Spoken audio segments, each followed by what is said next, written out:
Hello! So, as I mentioned previously up in the chat, if you could let us know if both of our mics work first, that would be outstanding. Can you hear me? We shall stare at the computer screen now and wait to see if you can hear us or not. You're getting hellos? That's helpful, that's Yeah. good. But I waved, so it could be just through non-audio. Both work. Yay! Who needs Mac? Yeah, Mac, our usual tech guy, has selfishly gone on holiday, but Hayley's been carrying the tech mantle. I don't know if I'd go that far. But we both work, so that's good. Yay! Okay, so today I have both Lottie first and then Paul. Paul will be showing us some very exciting art assets. Lottie wanted to bring spreadsheets, but I said no. But you can ask her any production questions that you may have. I'm sure that she'll be more than happy to answer them. And I will shout into my mic. Is that better? I'll have to say things like this. It's probably also because I'm American and it's just infinitely louder than you. Strident American, yeah. Definitely. See, cyborg squids, they understand the importance of spreadsheets. You don't even know the spreadsheets that she makes, though. There are so many colors. Colors you would not even have think to use in a spreadsheet. Oh, they might not be able to hear me. Aww. What do we do? I wonder, they technically could be hearing you through my mic. Can anybody hear anything I'm saying into this mic? Do we think this is just a Hayley issue? I shall just wait. I mean, it would definitely be my. Oh, Aww. definitely responsive. Yeah. Very faint. I think what's happening is probably that mic is off and this mic is picking you up because it's very powerful. She is not whispering. Okay, so bear with us one moment. We'll go to a waiting screen and we'll be back very shortly. Just bear with us for 1 sec.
Okay, so now Lottie, try talking. Can anybody hear me now? I've Because given the hat is only going to keep getting bigger if you can't. It's camera not available. on the main scene. Yeah. That's problematic. Did you unplug that instead of the... No, I definitely unplugged the mic.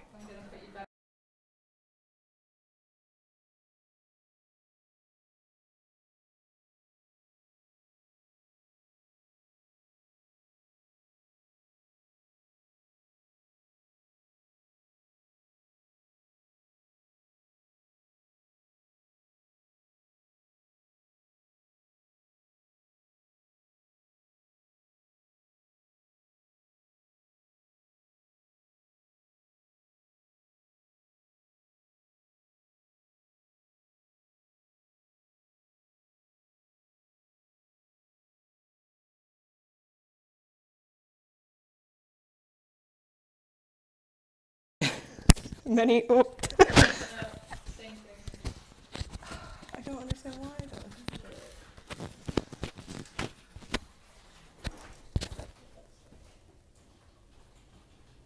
That's definitely the mic, not the camera.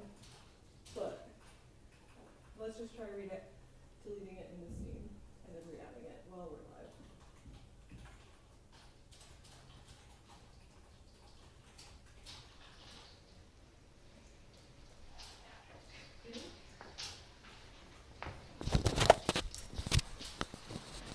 Hello. We are very transformative today. I hope you enjoy the running around show. Can you hear me? It's coming back.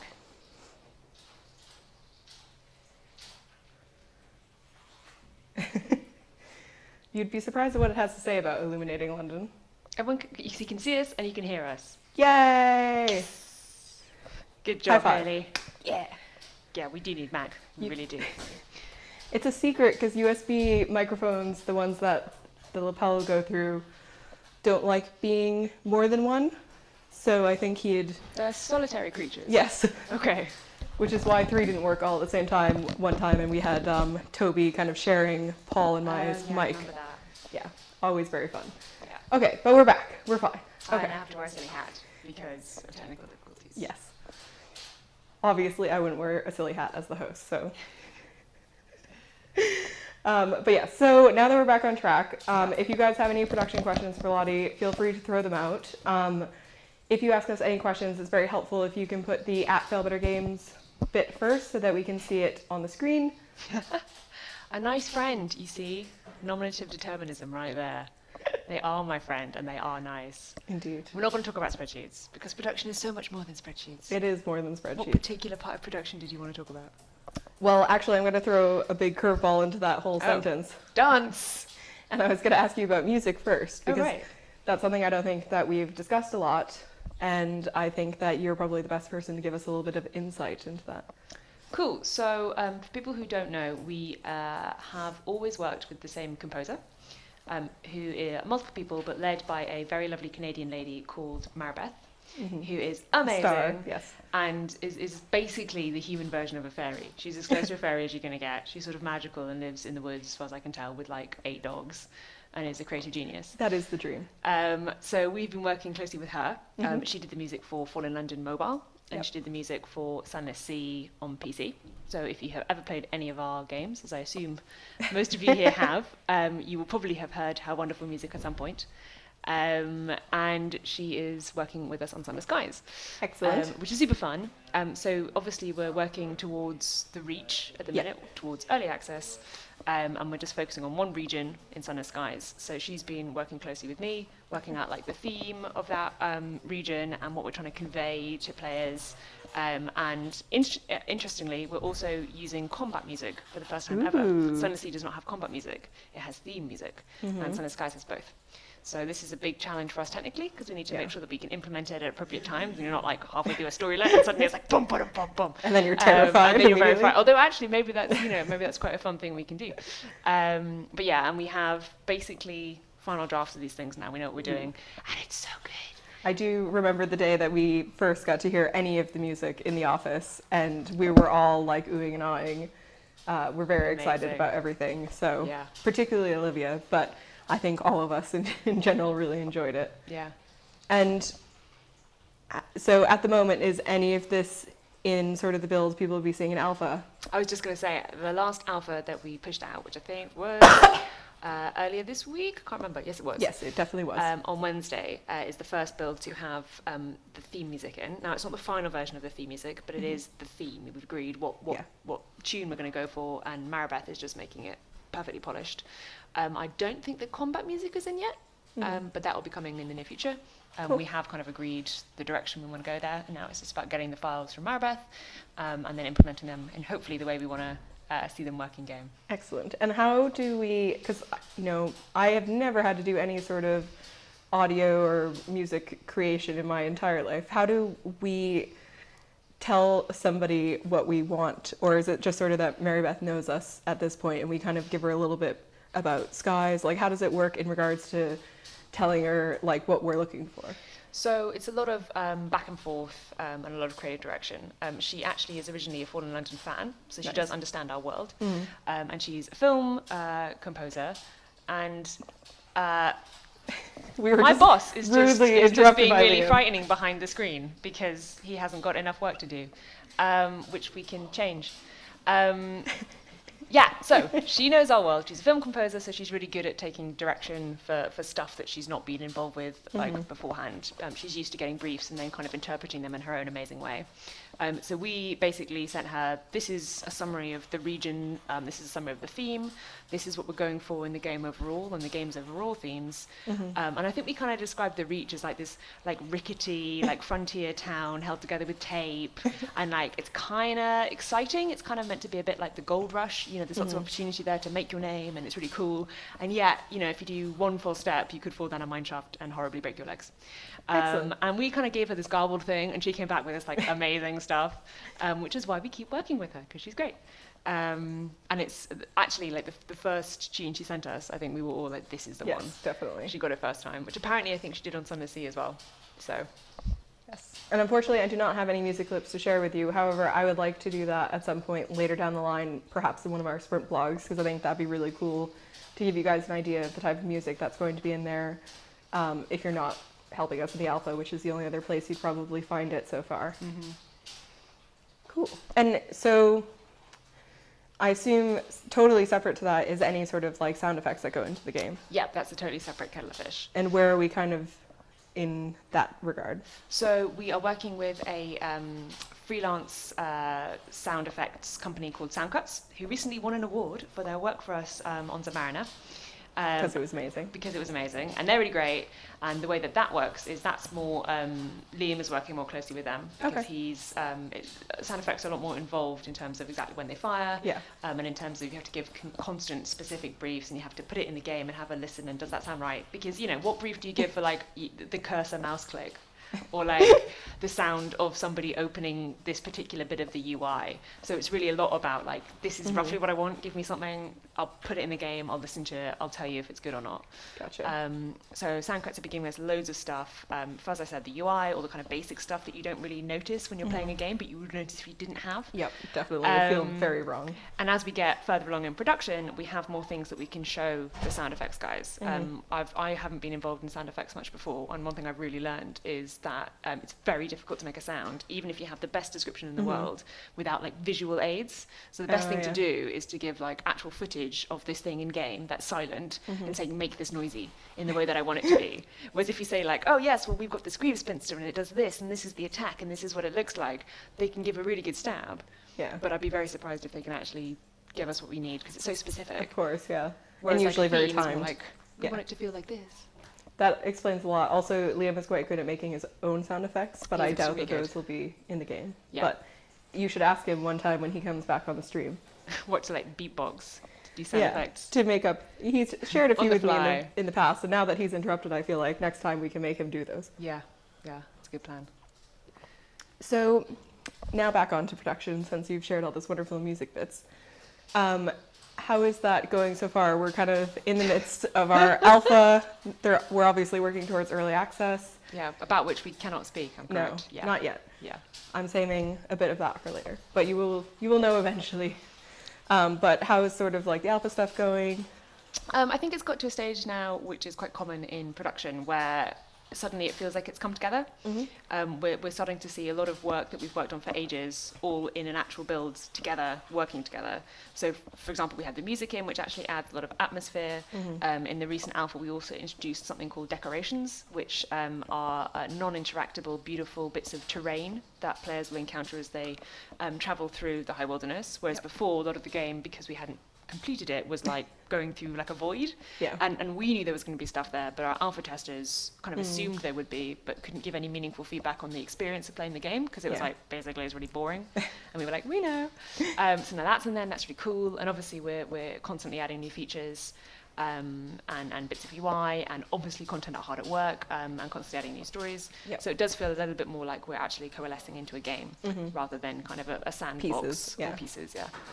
Very cool. I think they're going to get to see some of the decoration bits when Paul comes on, because he's brought some images. So hopefully that will give them an idea, because that's also quite difficult to visualize. Like, how do you fill space to make it feel interesting, but also like still that you're in space? Yeah, and I mean, Paul will, I'm sure, talk about this, but one of the things we've really found difficult is because Sunless Skies is so informed by Sunless Sea, how do we make it look like it's actually in space without having like a big sign on it saying like space, which I would be pro, you know, if this is a problem.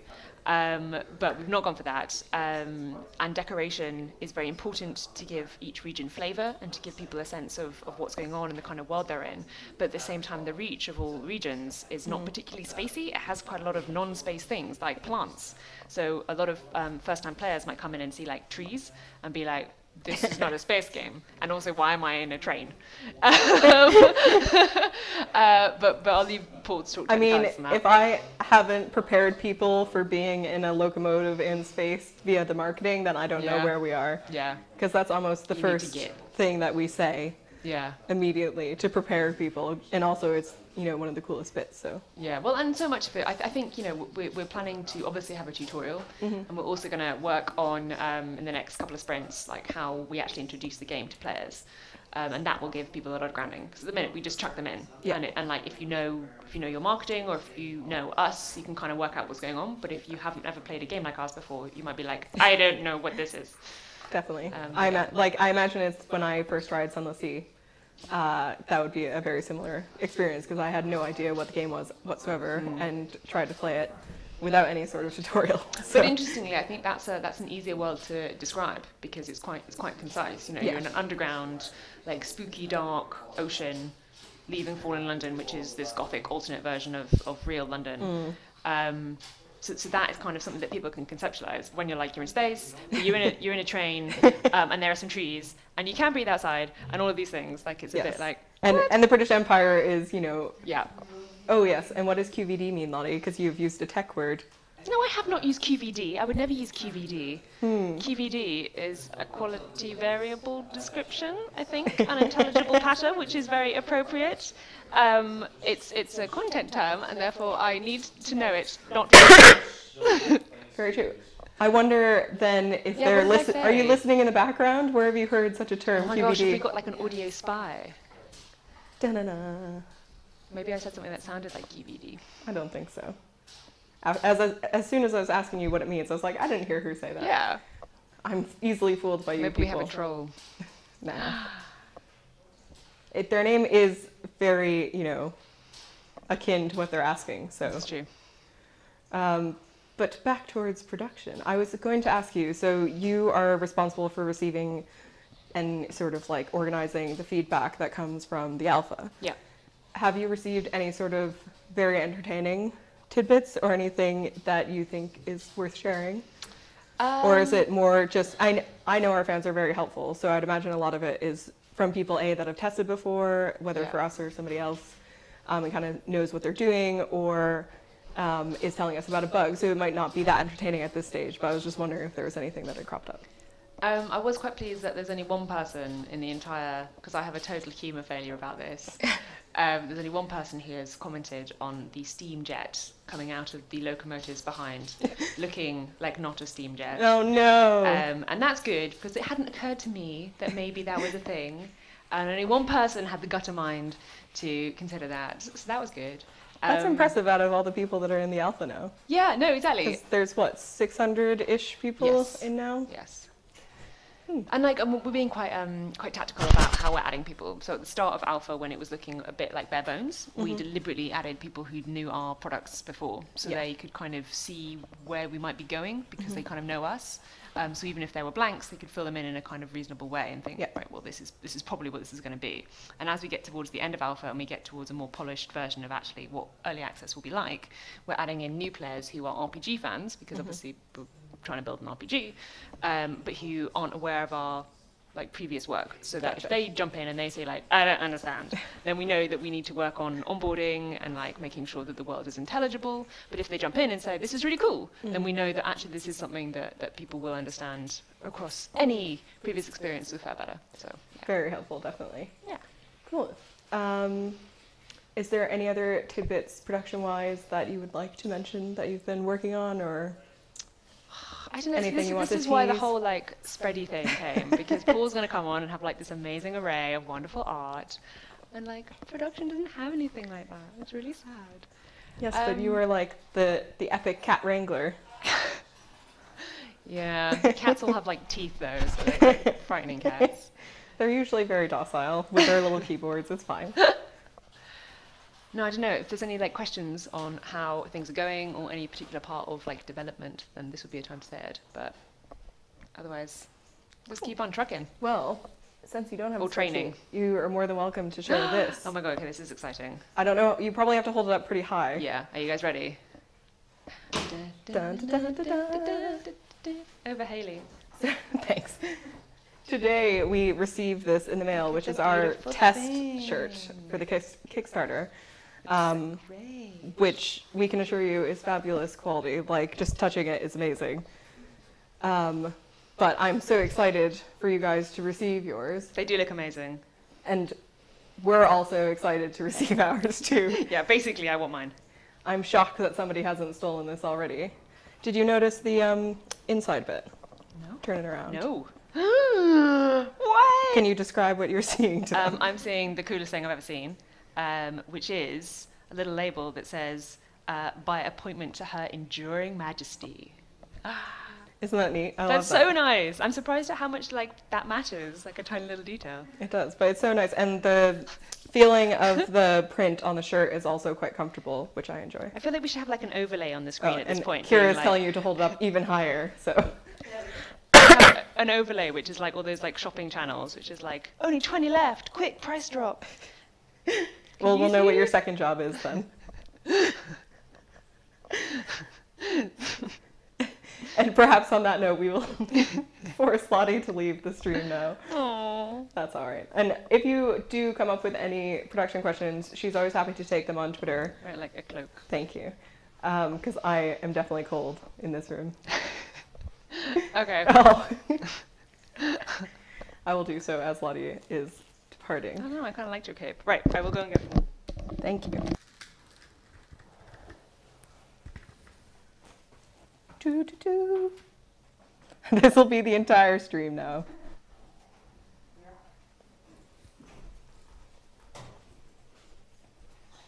The next part will be very exciting. Not that speaking to Lottie wasn't, because that is always a joy that you should cherish. But Paul has many images to show us. Hello. So I apologize, but you have to wear the headset because Mac is more technical than I am, and I can't figure out how to get two USB mics working at the same time. I like cans, they make me feel like that, man. You may have to scoot up depending on... Lottie was okay, but I don't know. She's like a strange force of nature. I'm just very wide. Hello, can you hear me? I'm sure they'll let you know in a moment. There's a bit of a delay. Okay. So. Oh, you have a fancy coffee. Oh yeah. So your pictures were labeled 1 through 6, so we are going to show them 1 through 6. Oh no. Hang on, sorry. I need to pull the laptop off the table there with my headphones. And I didn't hear anything you said because I had them on both ears like an amateur. That is totally fine. I was saying the pictures you sent to me were Yes. ordered 1. We have a secret note. Excuse me a second. Ah, yes, I've read. The camera not connected is down on the pictures as well. Okay, cool. Yes, I saw that. Listen to Paul, or maybe you won't be able to listen to Paul. I have to fix the mic, but I will be back very shortly. Okay, hello everybody. Maybe your mic that doesn't work. So I don't know if Kira's able to show you some of the pictures. I'll do a bit of an intro to them anyway.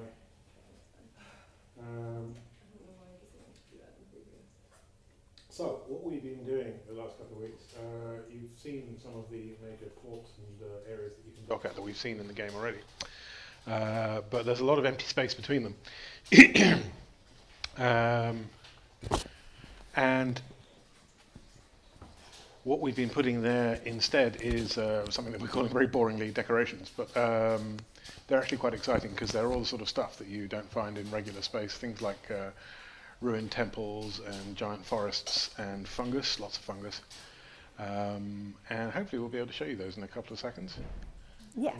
Am I going Oh yeah, so that's what I was saying is you gave it in order 1 through 6. So that's how we're showing it, but I'm sure Kira can tell us what is on screen since we unfortunately cannot see what is on screen. Okay. Oh well, there was no special order. I'm going to have to guess at what they're actually going to look like then. So okay, what have we got up?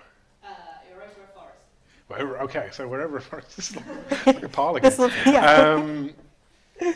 Bronzewood trees. That's what they are. Bronzewood is a big commodity in Skyless. It's very tough wood that grows from the floor of the universe. Chris isn't here, is he? He's not on the No, chat. he's not. So- Normally he's very helpful in answering any sort of content questions, though he does get a bit mad with power, so perhaps it's good that he has a bit of a break. Yeah, I may go way off book with lore without him to check me there. Oh, that's fine. He can So- clean it up, when he comes back.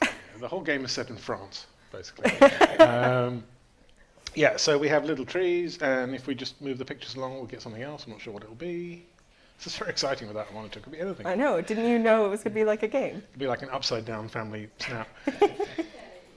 Got some cobblestone ruins. Ruins, yes. Ruins with light shining through them. Yeah. Yeah, I've just been putting a label on that, actually, because we've just started labeling up the areas. If you remember from Sunless Skies, everything had sort of map labels on it. And a lot of those labels, of course, were our Kickstarter backers. Gone through the content mill into something sort of sexy and evocative. So yeah, we've been working out how to put the labels on them so you can fly over them, and so they'll appear on the map at the same time. It does look Clearly beautiful. is ruins because everyone's yelling ruins on the stream, so that's great. One of the interesting things about this is when we started making the decorations, me and Toby, we did what you tend to do. Is we tried to make every one of them an extraordinary grand set piece. Yep. And they were huge and elaborate, and as you can see, sort of had moonlight flying through them and so on. And actually, what we ended up discovering was we had to make them a bit more boring and a bit smaller because it was like just a sandwich without any bread. No. It was just nothing but set piece after set piece. So, Yep. okay, I'm flying through a giant ruin, and now I'm flying through an enormous forest of fungus, and you constantly expect it as a player something to happen here, whereas actually what this is just background, really. This is just what the world is like. So what we ended up doing is taking some of these grand ones and chopping them up into much smaller pieces, and just sort of scattering them across the world, so that you always have a sense that you're flying past something. Which is really important in a game like this because, I mean, the ship essentially just stays in the middle of the screen. Yep. Things move past you. So if you've got things that are moving past you at different rates because of the parallax, then you have much more of a sense of travel and a sense of speed. And we're a bit further back as well, aren't we, than in Sunless Sea? Because I know it changes slightly when you speed up or slow down. Yeah, that's right. I think we're a bit closer. Really? Okay. Either that or things are a bit bigger. It might be that. I really chafed at some of the restrictions in Sunless Sea. Like the biggest boat was something like 120 pixels high, which is nightmarishly difficult. So I was constantly pushing to make everything bigger. But of course, the bigger you get, the less screen area you can see, the less you can play the game. So there's a trade-off. And one of the ways we've gotten around that is that we have a camera trick that basically pulls the camera out as you get faster. Yep. So as you come to a stop, it'll glide in. You'll be able to enjoy your surroundings, and then as you go to full speed, you'll be able to see more of the screen, and Yep. you'll be able to see what you're doing and who you're being attacked by. What picture are we on? Next picture is tubes. I don't know what that is. Toby drew this one. They're like a Oh, I think it's a decoration. I'm gonna go look. The orange to be decoration. I know exactly which one she means. Ah, yes. This is a very interactive movement Yeah, no, podcast for us. that's Toby's spouting fungus, which in motion produces clouds of. Oh, it's in auroras. motion too? I've only ever seen this, the still image of it. Some of them twitch occasionally when you go past them, because somebody's brought up trypophobia, which I'm glad to see, because we like doing that. No wonder why I was a bit disturbed when I was posting the image on our blog. Yeah, no, minor phobias are always. Yes, it's kind of corally. Yes, that's true. It sort of spouts steam, greenish sort of steam when you fly over it, which is quite unpleasant. So there's that one. What else have we got? I think it's rocks next. This is like wreckage. Oh, space wrecks, yes. Actual space wrecks aren't in the game yet, but will be at some point. But we've done sort of debris fields from, wrecks long past. So you can sort of fly through them and wonder what happened. And what sort of wreckage may they come, like what sort of things may have broken apart?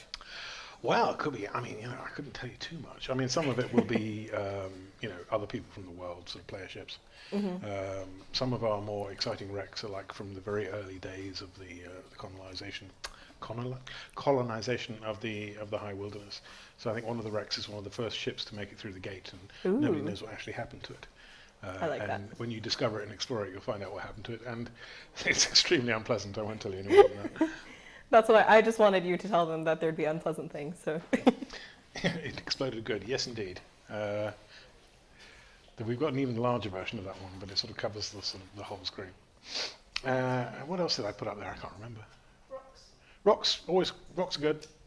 People look down on rocks. People are like, oh, God, rocks. but not us here at Failbetter. We love rocks. Are actually really good fun to draw. There's something very zen and satisfying about them. They're like those sort of mandala colouring books, because I've got how to do them pretty much down, because I drew several thousand of them for Sunless Skies. I can imagine. So I can put on a podcast and just draw rocks for a few hours and feel quite happy. Why are there tendrils? Good question. Everything in the Reach is kind of overgrown. It's thematically, it's quite jungly, and there's this whole thing about nature taking over and sort of corrupting any attempts at civilization. And because this ain't regular space, then you can still see plants flourishing. Hence the space trees, and I think we have a space beanstalk. In fact, if we move on one. Last one. Is that a beanstalk? Yeah. Yay! Things that grow from the flora of the universe. Just there's generally that sense of, I have a vague horror of nature. I think this comes out in a lot of what I do. I would like to be surrounded by concrete walls at all times. I see. So anything that's natural and breathes and moves and sways and has insects living in it is a bad idea. And God only knows what's living in the ones in Sunless Skies. Yeah, God, yeah. It's awful stuff. So what I'm getting from having done these podcasts quite a few times now is that both you and Liam create things that you're afraid of on a constant basis. Yeah, I think that's normal. It's a way of dealing with it, I guess. The thing that scares me the most is insects, to be honest. And I wouldn't want to make a game entirely about that. No. Because quite apart from anything else, you have to spend so long looking at reference. That's true. When we did the Constant Companion in Submariner, Liam was animating it, and it took a long time. It's a very complex bit of animation, because of the little spidery legs doing his thing. So he had to watch lots of videos of spidery movement. So every time we went past his desk, there was this giant YouTube video of some ungodly multi-legged horror scuttling about the place, and he got a bit twitchy towards the end of that period, and he sort of tapped him on the shoulder. Anyway, so yeah, by all means make your fears, but keep them copable with. And in screen. I've not paid any attention to the two questions. I'm really sorry. What have we got? That's all right. Are you guys like atting us so we can see them? I think they're mostly just excitedly talking about. Ooh, here's a question. Okay, will there be similar game mechanics on where we're moving through certain areas where naturally it affects life support qualities? Maybe. Don't know yet. That might be later down the line when we can answer that one. We have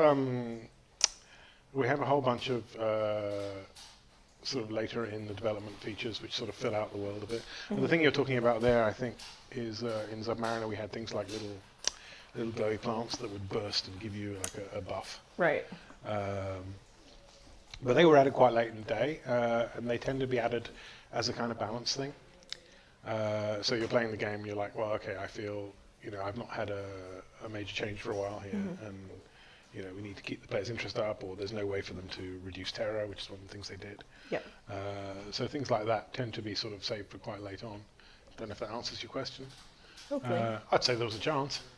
Definitely shout any questions you guys have for us. It's rare that we get to pull Paul away from all of his art, so Yeah. feel free to take advantage of the situation. Well, I've been finishing off our first major port this afternoon, which is really good fun. New Excellent. Winchester, Oh, nice. which is the big hub of the Reach, and so it has to be sort of fairly spectacular. Oh, hello. Would the music that plays when you arrive to a port repeat on loop when it's on the sea, and it would play once? I don't know. I didn't do anything with the music at all. I've heard the music, and the music is amazing. At the moment, I think it loops. I wonder how this. But Lottie mentioned that there is going to be some like battle music and stuff as well. So I wonder Yeah. if that will affect if anything loops or not. Yeah, I think what we've got is we've got different versions of the same theme for, relaxed, chill, zen, and oh my god, I'm going to die. And there's some quite complicated methodology whereby it changes from one to the other. I think possibly they both play at the same time, and there's a sting that says, okay, move on to this now. That makes sense. But I don't quite know, to be honest. It's still quite new, I think, because Lottie said we had just added it to this build. So I think we're still experimenting with how the music works. Right. Is there going to be any particular colour or theme dominating? I can answer this one. Excellent. Or is anything going to be yes, yes, and yes? Well, yeah, no, the answer to both is yes. So Sunless Sea was basically teal. It was a blue-green kind of game. In Sunless Skies, we have 4 different regions. And because we don't have a single hub port where everything happens, we wanted to have... I've lost all my words. They've turned into color. It's Let me fine. start again. Yes, the 4 regions are color-coded, basically, and they all have their own sort of art direction. So the Reach, which is the section we're doing for early access, is pretty green, again, because of the jungly overgrown thing. Yep. So it's quite sort of fervid and hot and steamy, and so green and yellowish is the sort of colour there. And then as you move out towards the different regions, I don't know how much I can say here. I think have we mentioned them all? We've definitely mentioned their names before because I believe Chris has mentioned them. I don't think we've mentioned necessarily what's in them, but just naming them I think is fine. Well, I think I can probably talk about Albion, which is going to be, which is actually the region we started working on when we started making prototypes for the Kickstarter. So all the concept art and the sort of the animation and the prototype scenes that you saw in the Kickstarter was based in Albion. So that's a kind of purpley kind of place. There's a purple and golden. This is very much the sort of height of the Victorian Empire. So there's going to be lots of sort of wrought iron and heavy industry and sort of exciting purple skies. The Sunless Skies logo is basically the colour of Albion. Excellent. And then moving on, we have, well, I'm not going to tell you about the others. But we can assume they're different themes and colors Yes. and things like that. The trick is trying to bring it all together into a coherent whole while still having a sense of, Yes. of difference from where you are. I think that goes on to one of the other questions I saw, where is traveling between the regions going to be seamless? Oh yeah, I think so. Certainly hope so. You wait, now there'll be a loading screen. No, the tech as it stands, I think allows for us to do that already. More questions. Okay, what have we got? Travel through the regions to be seamless. Yes, just done that one. Coming up with colours and colour schemes. Does the question of would a colourblind person be able to tell the difference come up? Are they very much the stark contrast to each other? The question definitely comes up. Yeah, absolutely. For I sure. think we probably our first priority there is always being able to play the game. So a lot of our initial accessibility work is about, does the UI work? Can I tell what the fire button is? But yeah, we are definitely keeping that in mind. And it's certainly something we'll want to know about once we do enter early access. Yeah. Because I know that right now we're at a stage where we're making sure there's enough of the skeleton just to kind of play through a game and make sure that it feels like a game. But once we start early access, we'll be adding flesh to said skeleton. And that's when we'll be really working more on accessibility features and things like that. So we'll definitely want feedback on that. And it's certainly a question that comes up when we're discussing it. Feedback's what makes it work, basically. Yeah. I mean, we can only do so much here by ourselves. Is smuggling going to be RNG based, or will there be some cool mechanics led? I don't know. I'm just the artist. That is a question for a different person. Yeah. No And idea. also, I'm pretty sure that we're pretty I've lost words now too. You've given me your The word word problem. disease. I think we're pretty early days on that sort of mechanic, so I would imagine you'll learn more about that as we continue, but that we haven't really deepened that yet. Do you have plans to add more to the alpha, and do you have an ETA for early access? I'm so eager to Sunless Skies. Do we have plans to add more to the alpha? Absolutely. Definitely. We're adding stuff to it every week. ETA for early access, I can't tell you yet. Because I hold the key. But soon you will know. Soon, hopefully, soon, maybe. Depends if we think it's ready or not. Just the artist, yeah, all right, sure. I try and keep the two roles different. Our faction's going to have their own little part of the sky. We'll have a nice red and brass corner somewhere. It's more complicated than that. Generally speaking, one or more factions will probably occupy the same space because it makes it more interesting. In the Reach, for example, we have two quite antagonistic factions fighting for control of various ports. This is all new for Sunless Skies. We've never done this before. And the player hopefully will be able to influence how that turns out. So you've got the Tacites and the Stovepipes, these wonderful names, which are basically the toffs and the workers. And we're hoping to do a bit of propaganda art for this, because I don't know where I'm going to put it in the game, unfortunately. It's like, you can't put a poster up that's going to stand top down. But it's one of those... but I will certainly steal all those things and put them other places. For it, yeah. It's just one of those game dev things, you've got to have propaganda art for your factions, because it's just so much fun to do. Oh, yeah. You've shown the t-shirt already, haven't you? Yes. Yeah, because that kind of style is very much a sort of a piece of it. What bribe do you want to wear? A couple of macarons, maybe? I don't know. We've already received some of those in the office today. Probably a cool, icy cold office space. Yeah, it's kind of warm. Based on a conversation that we had in the office earlier, because I turned everybody into Failbetter popsicles. Oh, that was you, was it? Oh, Yes. right. I like it. I love the cold. I would work in an igloo if I could. Okay, what else we got? Yes, we'll take just a few more questions if you guys have any, but otherwise I will let Paul go back to creating wondrous things. It's always very nice to talk to you all.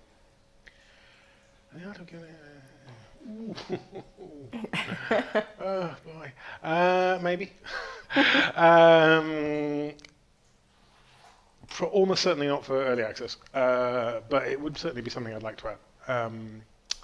We have a feature that in Sunless Sea we called it narrative geography, which is a very posh way of putting it. And that meant essentially that the result of a storylet could fire off a different art asset. The simplest illustration of this was Hunter's Keep, where if you, I don't know, spoilers here I guess, but it's a bit like, it was possible that the house would burn down and that the sisters would depart. And when that happened, the quality ticked over and the lit up version of the house disappeared and a darkened, blackened one took its place. Similarly, in the Empire of Hands, you had various things that you could do with their airship. Oh no. How much do you think I would say had been done percentage-wise? Wow. That is a toughie, I imagine. I guess probably about 25%. Just going on the fact that there's 4 regions and we're nearly done with the first one. But there's a degree of stuff that will be used again. We've done a lot of work on the UI. We've done a whole bunch of icons that will be used throughout the game. So yeah, I guess we're about a quarter of the way there.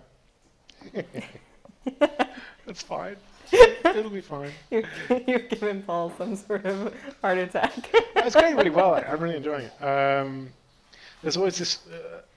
There's a stage when you're making games where you just don't understand how everything fits together, and none of the tech quite works. So all the stuff you've made doesn't appear on screen as it's supposed to, and at that point you just have to use a huge amount of imagination and trust that it's actually going to turn out all right. And we're just sort of edging out of that now, and things are starting to look like they're supposed to. We're getting some sort of combat animations in, and the proc gen's starting to work, and I've started doing a lighting pass on some of the ports, and it's starting to look really sexy. So I'm excited. And I think so. I have a final question for you. What is your most favorite thing that you've done so far, art-wise, for Sunless Skies? I am really keen on Traitor's Wood. which is a big sort of foresty scene with a spooky barrow in the middle of it. I wasn't keen on it. I wasn't keen on it when I first did it, but then I redid the entire thing, and I couldn't get trees right. Getting the trees right was nightmarishly difficult, and I basically junked like 8 trees and then went back to first principles and redid the whole scene, and now it looks really cool. And it's got moonlight on it, and it's got sort of spooky leaves flying through the air, and it looks great, and I love it. And I'm quite excited about how New Witches is looking now as well. Excellent. All right, well, I think that we shall leave everybody here, and thank you for joining me today, especially amongst all the random walking around and things that we've done. No worries. So if Kira will let us know once we're offline, I will see you all next time. I'm sure one of you, if not 2 of you, are poisoned. Should we do a freeze high five? Yeah. I don't know if